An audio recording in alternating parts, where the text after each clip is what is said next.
Kabupaten Bone merupakan salah satu kabupaten yang ada di Provinsi Sulawesi Selatan. Kabupaten Bone juga merupakan salah satu daerah penghasil jagung.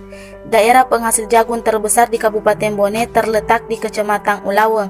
Di sini kami melakukan sebuah observasi tanaman jagung, tepatnya di Desa Telongan, Kecamatan Mare, dan Desa Ulo, Kecamatan Telu Siatinge.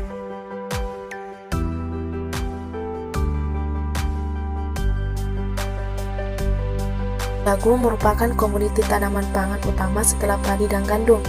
Jagung merupakan tanaman yang umumnya ditanam di wilayah daratan rendah, baik di tanah telaga sawah dan tanah hujan. Jagung juga dapat dikonsumsi dan juga menjadi bahan utama pakan ternak. Kebutuhan jagung yang terus meningkat setiap tahunnya yang menyebabkan banyak perusahaan asing yang bergerak di bidang pembenihan jagung. Contohnya yaitu PT Depon Indonesia, PT Musanta Indonesia, PT Siginta, PT Bayer, PT Avanta, dan PT BC Internasional.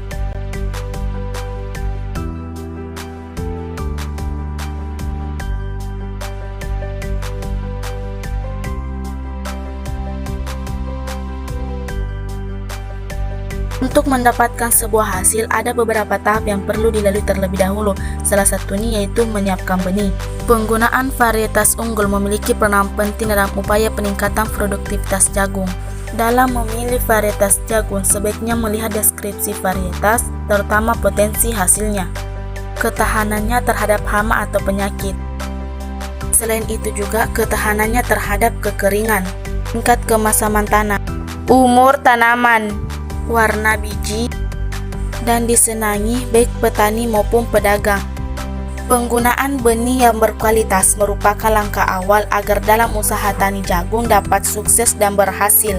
Namun kali ini hasil observasi yang telah kami lakukan terhadap ketiga narasumber kami menggunakan jenis bibit yang berbeda-beda.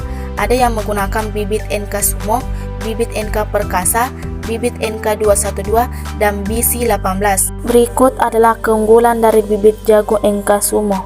Selanjutnya bibit jagung NK Perkasa. Selanjutnya bibit jagung NK212.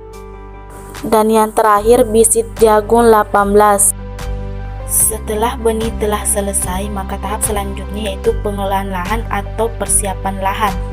Bisa dilihat bahwa ini merupakan salah satu cara pengelolaan lahan yang menggunakan mesin.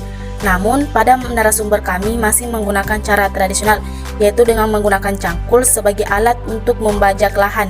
Setelah lahan disiapkan, tahap selanjutnya adalah penanaman benih jagung hibrida. Adapun cara penanaman yaitu dengan cara memasukkan bibit berkualitas yang sudah didapatkan di tanah pada lubang tanam dengan menggunakan alat yang masih sederhana, yaitu menggunakan tunggal, sebuah kayu yang panjang dengan ujung yang runcing. Diisi 1-2 biji jagung hibrida pada setiap lubang tanam, kemudian ditutup kembali dengan tanah. Selanjutnya adalah pemeliharaan tanaman. Melakukan pemupukan pertama setelah 1 minggu jagung ditanam menggunakan pupuk urea dan poska. Pemupukan kedua dilakukan pada saat tanaman berumur 1-2 bulan setelah tanaman ditanam. Dan yang terakhir yaitu pemupukan ketiga dilakukan pada daerah yang kekurangan unsur hara saja. Selanjutnya yaitu penyiangan.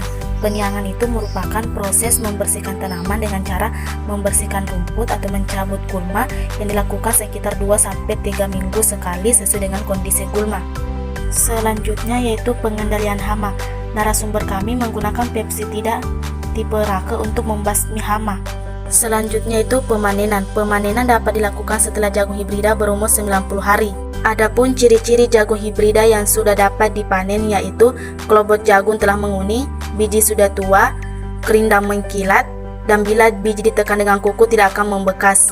Proses pemanenan jagung dapat menggunakan mesin, namun narasumber kami masih menggunakan cara yang biasa, yaitu dengan cara memetik jagung secara langsung di batangnya. Setelah jagung dipanen, maka proses selanjutnya yaitu proses pemipilan. Proses pemipilan dapat dilakukan dengan cara manual dan mekanis, namun narasumber kami dalam melakukan pemipilan menggunakan cara mekanis dengan bantuan mesin perontok. Setelah jagung dipipil, maka proses selanjutnya yaitu penjemuran agar jagung tersebut benar-benar kering. Namun ada juga petani tanpa menjemur jagung tersebut langsung dijual ke pedagang. Tapi harga jagung yang kering dan basah berbeda harga. Harga jagung yang basah sekitar 4.500, sedangkan jagung kering berkisaran 5.000. Hasil jagung yang didapatkan narasumber kami berkisaran 3-5 ton dalam sekali panen. Bapak Junaidi merupakan seorang pengepul yang membeli beberapa jenis hasil panen, misalnya jagung, padi, merica, dan cengkeh. Ia sudah sekitar 5 tahun lebih menjadi seorang pengepul. Bapak Junaidi membeli hasil panen warga dengan harga 3.500 per kilo untuk jagung yang basah. Namun untuk jagung kering harganya lebih mahal lagi, sekitar 5.000 per kilo, karena jagung yang kering akan dijual ke peternak ayam. Jagung yang telah dibeli dan dikumpul akan dibawa ke Makassar, tempat pengumpulan atau di gudang. Dalam sekali jalan biasanya membawa kurang lebih 30 ton. Dalam satu mobil itu biasanya berisi 10 ton, dengan harga sewa mobil sekali jalan sebesar 2.500.000. Dan untuk sewa pekerja, satu mobil biasanya terdapat maksimal 3 orang dengan gaji sebesar 50.000 sekali jalan. Harga jagung di gudang sebesar 49.000 per kilo, basah maupun kering. Akan tetapi untuk jagung kering tidak ada potongan. Beda halnya dengan basah, mendapat potongan. Misalnya jagung yang masuk 10 ton, jagung basah akan mendapat potongan 20%. Jadi semisalkan 10 ton yang akan masuk di gudang hanya 10 ton saja. Adapun jenis hama dan penyakit yang seringkali menyerang tanaman jagung. Yang pertama, belalang. Belalang biasanya menyerang jagung yang masih menghabiskan seluruh bagian daun. Yang kedua, busuk batang. Penyakit busuk batang yang disebabkan karena kelebihan air, maka penyakit ini sering terjadi musim hujan yang tergenang air, khususnya di daerah tanah tegalan sawah. Yang ketiga, penggeret tongkol. Jagung yang terkena hama seperti ini disebabkan oleh lalat yang meletakkan telur-telurnya pada rambut jagung hingga menetas dan menyerang tongkol dan memakan bijinya. Tanaman jagung merupakan salah satu tanaman pangan penghasil karbohidrat yang dapat diolah jadi berbagai macam produk. Mulai dari minyak jagung, tepung maizena, gula jagung, gula biji, kosmetik, hingga pakan ternak.